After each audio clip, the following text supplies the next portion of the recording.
கர்த்தருக்கு ஸ்தோத்திரம்.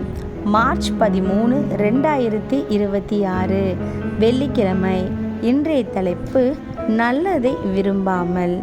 வேதவசனம் சொல்லுகிறது, ஆரோக்கியமான உபதேசத்தினாலே புத்தி சொல்லவும் எதிர் பேசுகிறவர்களை கண்டனம் பண்ணவும் வல்லவனாயிருக்கும்படி. இன்றைய சிந்தனைக்கு, நல்லவனை பார்த்து பாராட்ட விரும்பாதவன் கெட்டவனை பார்த்து கண்டிப்பது மாய்மாலமே. குயவனின் கரங்களில். அன்புள்ள ஆண்டவரே, என்னுடைய வாழ்க்கையில் நல்லதையே விரும்ப எனக்கு உதவி செய்யும்.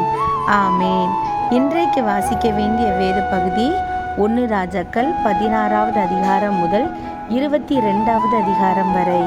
வேதத்தை வாசிப்போம், தேவனை நேசிப்போம். Have a nice day. God bless you.